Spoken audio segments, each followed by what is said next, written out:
A local fire department has been ranked as one of the best in the nation. Clouds thickening up across East Alabama this evening, and that will lead to some rainfall coming. We'll have the complete forecast for all of East Alabama coming up. Coming up in sports, we're talking about a history-making night this past Friday night for a local quarterback. We also preview this week's AHSA state football playoff games, and we talk local basketball matchups for tonight. EAN Local News starts now.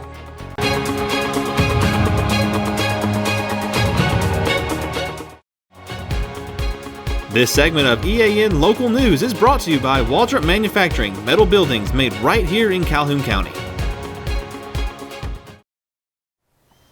Hi, we're glad you could join us. I'm Katie Edwards. And I'm Mike Stedham. The national organization that rates fire departments has put Anniston in the top 1% of departments nationwide. The Insurance Services Office evaluated Anniston this summer and renewed the city's Class 2 rating, which it has held since 2016. The score is based on the quality of the fire department, water supply availability, emergency communication systems, and community outreach efforts. Anniston Fire Chief Jeff Waldrop says this rating makes a big economic difference for the people of Anniston. I'll say for residents and business owners, stuff like that, is keeping a lower insurance rate for their insurances. So I think that's kind of the big deal. You know, if we can do our part to keep that rate lower, then that's better for everybody. Waldrop says the ISO inspectors looked at a number of factors before deciding to renew the Class 2 ranking, which puts it near the top of the more than 50,000 departments nationwide that are evaluated regularly. You have water source, which we rely on Anniston Water Works for that. They do a very good job in that aspect. Another portion is communications. So our score kind of depends on 911 and how they go about their daily business, and they do an exceptional job. So that only helps us and increases our score. And I'll say from there, it's kind of your fire department score. So response times on fires play a big portion of that. Training and staffing numbers, those kind of things. So we try to pride ourselves on keeping the best response times that we can. And Waldrop says Anniston receives a high score in training its firefighters at its state-of-the-art facility on McClellan Boulevard. Training plays a big deal. That's one of the major categories in the ISO rating. And we do a very good job of maxing that score out always. The training center, it helps us internally and helps our neighbors as well, as they can come here for training. When we come back, a special ceremony is scheduled on the Pinhoti Trail. For metal buildings in Alabama and the Southeast, Waldrop Manufacturing is your one-stop source. A Waldrop metal building provides the coverage and protection your investments need. They specialize in carports, RV covers, portable buildings, and storage buildings. Stop paying rent for storage. With Waldrop's price per foot, you can actually save money by buying straight from the manufacturer. Waldrop buildings are guaranteed because Waldrop manufactures buildings with U.S. steel right here in Calhoun County. Waldrop Manufacturing, serving the entire Southeast. Give them a call today. This segment of EAN Local News is brought to you by WM Grocery, located in Heflin, Wadowee, Roanoke, and in Piedmont. An old site on one of Alabama's most popular pathways is gaining new life. Friends of the Talladega National Forest, the Alabama Pinhoti Trail Association, and the Church on the Pinhoti Trail are hosting a memorial service and sign unveiling in the old cemetery there. That ceremony will be this Saturday at 2 p.m. at the cemetery. David Lyons, the Pinhoti Trail maintainer, and Howard Crumpton of the Cleburne County Chamber of Commerce will host that event and lead the service. Lyons is associated with the First Presbyterian Church of Jacksonville. The church at the site is named Shoal Creek Baptist Church. A sign at the 2.8-acre site states that the building was built in 1895 by church members. It notes that the last service was held there in 1914. And since that time, it's the descendants of the church and local volunteers who have maintained the property. The Jacksonville City Fire Department wants to help combat a morbid statistic. People in Alabama are twice as likely to die by house fire than people in other parts of the country. To help prevent death by fire, the department is partnering with Get Alarmed Alabama to provide smoke detectors to Jacksonville residents. They will even visit your home to determine how many fire alarms you need. The number is determined by the home size, number of floors, and number of rooms. Then, the department will schedule a date to have firefighters install the alarms. When we come back, a very popular couple will soon be visiting Oxford. Since 1993, WM Grocery has been a major part of our local community. WM offers the very best in fresh produce and an outstanding meat department. WM also has many local products not found anywhere else and fresh sushi every day. If you need an event catered, come see Mrs. K at any WM store. Curbside pickup is also available for your online grocery orders. Be sure to download the WM app for all the deals of the week and shopper rewards. Go check them out today at any of their locations. We take pride in our community and appreciate your business. This segment of EAN Local News is brought to you by Oxford Lumber. Come visit any of our locations in Oxford, Jacksonville, Talladega, and Roanoke. Tickets are now on sale for the Oxford City Schools Education Foundation's 14th annual Breakfast with Santa. It will be held Saturday, December 2nd from 8 a.m. to 11 a.m. in the Oxford High School cafeteria. Tickets are $10 each, and everyone must have a ticket to enter the event. All ticket holders will get IHOP pancakes and sausage served by Christmas elves, a chance to visit with Frosty the Snowman, Rudolph the Red-Nosed Reindeer, Elsa, Olaf, the Grinch, and other Christmas characters. Entertainment by Christmas characters, jacket sing-sations, the Old World carolers, and every child will receive a Christmas surprise. Photos with Santa may be purchased at the event for $10. Yes, beginning to feel a lot like Christmas, Breakfast with Santa. It's so exciting. It's such a fun time of year, and our calendar can just fill up with all these things. It really can. But the question is, what's the weather going to be like for all of these outings? Are we going to have snow this year, maybe? Oh, I hope so. Well, let's see. First things first, let's see what the weather is doing today and tomorrow. John Holder joins us now in the EAN Weather Center. John? Well, Mike and Katie, we haven't used the word wet a whole lot in the forecast for the last several weeks, but for the next couple of days, wet will be the word. We'll talk about the chances for rain coming to East Alabama next.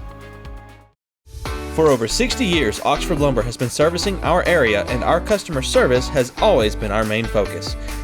Our customer service is what sets us apart from anyone else. From the moment you enter, our highly trained staff will treat you like family. To enthusiastically provide total customer satisfaction within a positive and self-fulfilling employee relations environment.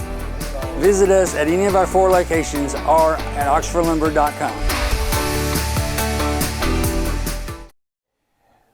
Well, the clouds today across East Alabama did not inhibit the temperatures. As a matter of fact, we were still above average for this time of year. 71 for the high this afternoon, a good 5 degrees above the average. The low this morning, 50, again, 9 degrees above the average. Record high temperature, 81. The record low, 22. Sun rises tomorrow morning at 6:15, and your sun setting this evening at 4:41.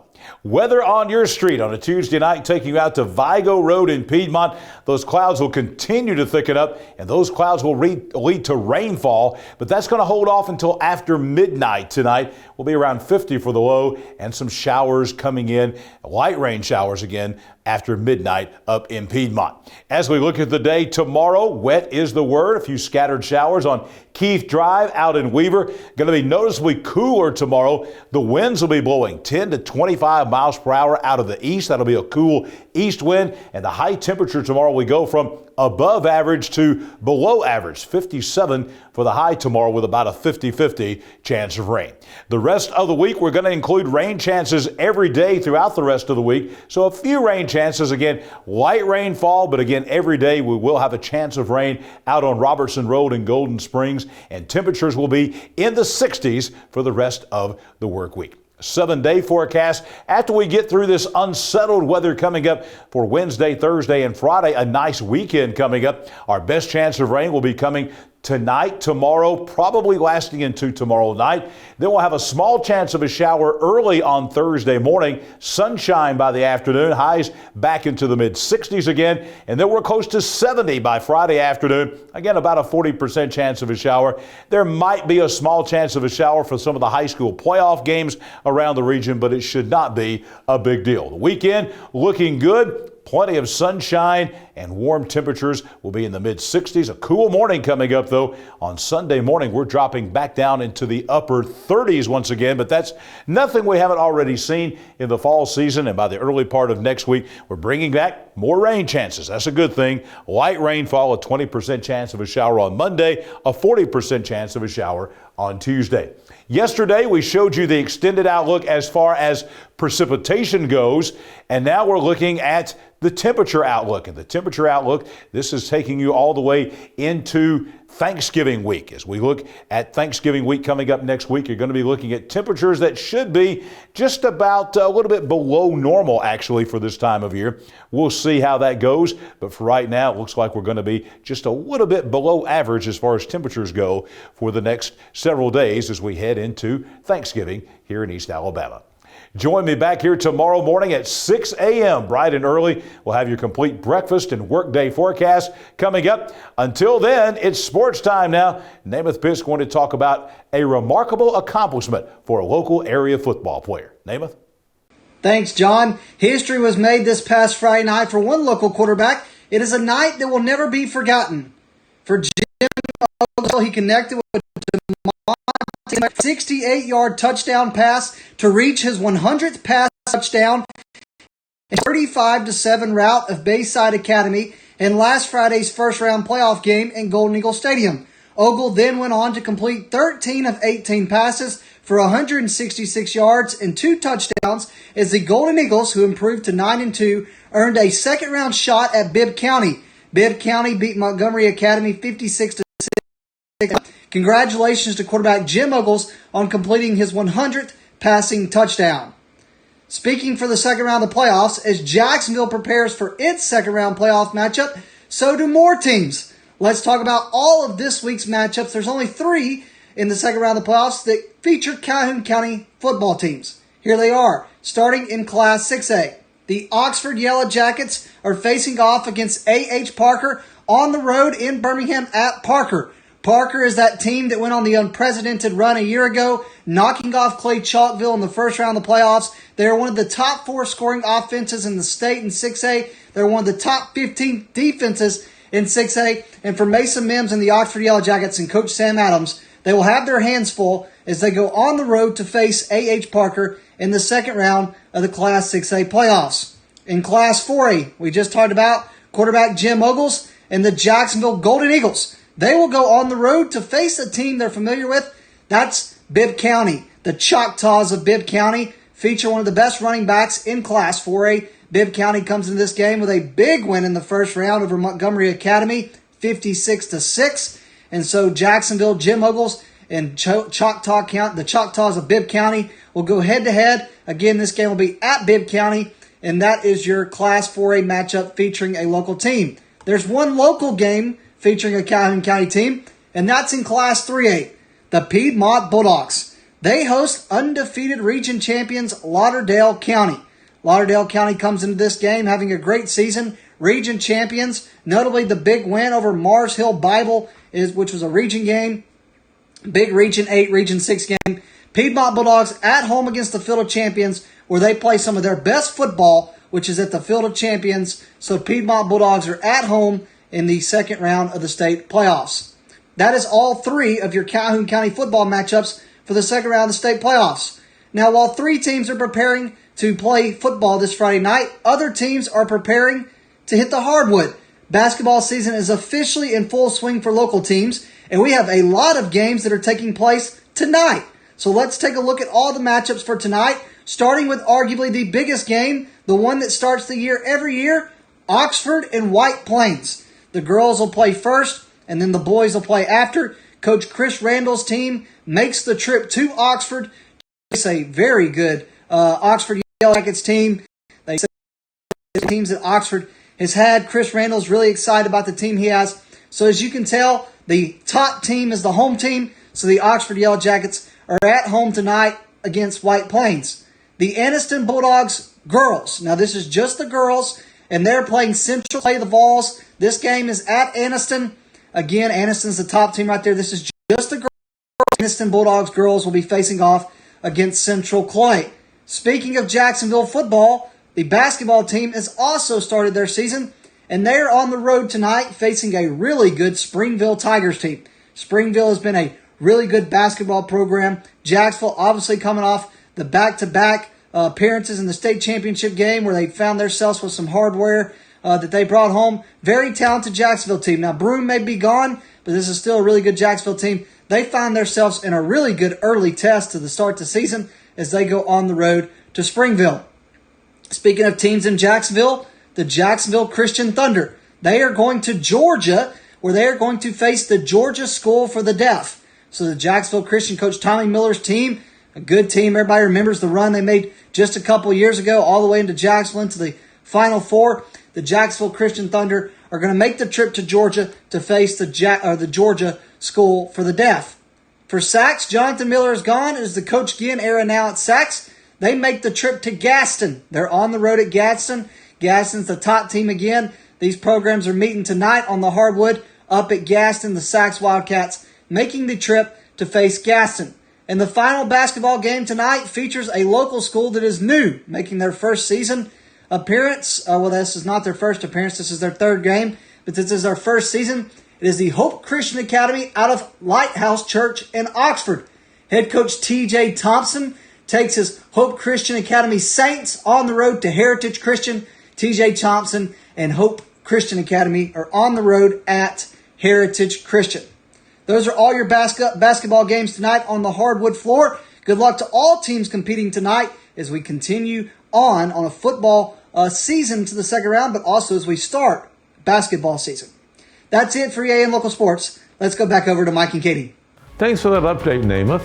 And thank you for watching today. You can find us here online every weekday on Facebook, YouTube, or Instagram, and on our website, eastalabamanow.com. Just go to our video feed and watch us whenever it's convenient for you. We'll see you back here Wednesday for your news on your schedule.